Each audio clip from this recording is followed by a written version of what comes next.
Aš truputį atsiremiau į Orlausko, ką jisai sakė, kad Tapinas yra kaip Leninas, ten Brežnevas, jeigu jį ten peiksi, pasodins į kalėjimą.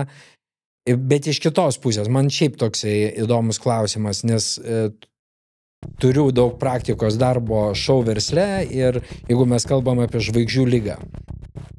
Kai tu išjudini premjero postą, kai pasieki tokių labai akivaizdžių rezultatų tokiuose garsiuose ir skandalingose bylose, neatsiranda toks žvaigždžių lyga, gal čia net netiktų žodis, bet... Žvaigždžių lyga aš persirgau prieš buvo, daug... Ne? Pačio pradžiai. Aš užsat ir klausiu, nes nepažįstu nei vieno, kuris to nebūtų praėjęs kelio. Aišku, čia buvo, bet čia, žinau, buvo čia pirmi metai, mano buvo eterį, 97-98, tu esi Labo ryto vedėjas ir tu eini ir galvoji, kad čia visi tave žino ir atpažįsta. Tai, bet ten labai greitai, ten jinai kažkaip praėjo, mane labai greitai pastatė į vietą tokie protingesni kolegos ir tas viskas atėjo.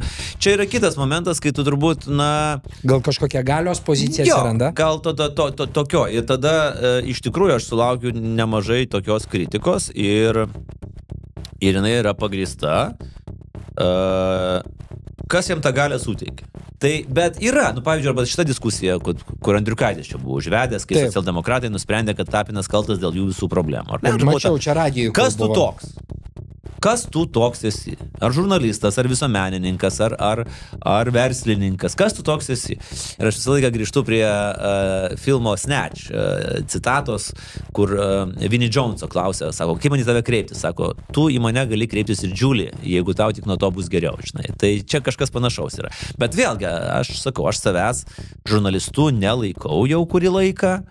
Ir galbūt ten gali būti kažkoks lepsus lingva, bet šiaip jau, kai mane ten kokį titrą užrašo ir panašiai, vis tiek, aš 20 metų dirbau žurnalistinį darbą, su pačia pinigų kartą ir panašiai.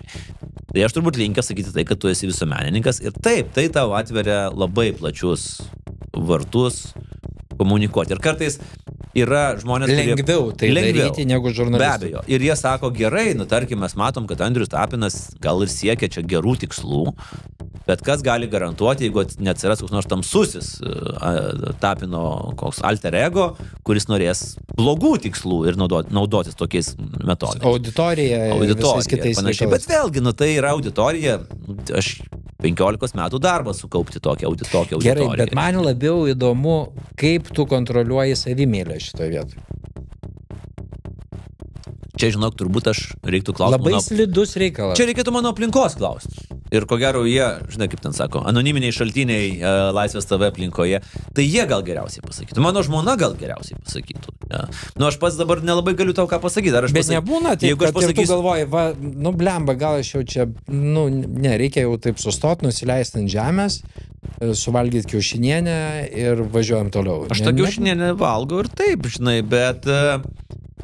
Kartais, pavyzdžiui, aš parašau tiesiog elementarų tekstą, kuris mano galva tiesiog yra viešojo intereso tekstas, o Hebra ištraktuoja jį kaip kažkokį mano galios demonstravimą.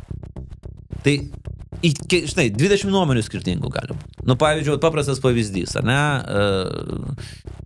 Jau kaip ir premjerų skiriamas Sinkevičius. Jau jis rankos paspaustus prezidentūrai, ar ne? Ir tada išeina mano tekstas, kuriame tiesiog klausima, o vis dėlto, ar atsakys būsimas premjeras į klausimą, kas apmokėjo jo teismo išlaidas dėl čekiukų? Ar jisai pats? Nes jeigu jisai pats, tai tikrai parodys tuos čekius ir jokių problemų nėra. Ar Jonavos vandenis, kurie turi tą pačią advokatų kontorą, vieną brangiausių. Ir staiga kaip tik ir kitą dieną jau jam dėl vaikų, dėl logistikos jau praeina noras būti premjeru. Ar tai yra susiję? Neaišku. Ar tai yra, pavyzdžiui, toksai vieno galios kažkoks prasiproveržis? Irgi turbūt vienos nuomonės nebus. Tai čia, ką aš besakyčiau, ar aš čia save teisinčiau ar neteisinčiau, turbūt... Ne, bet aš turiu minį, jeigu aš sakyčiau, ne, man jokios savimėlės nėra.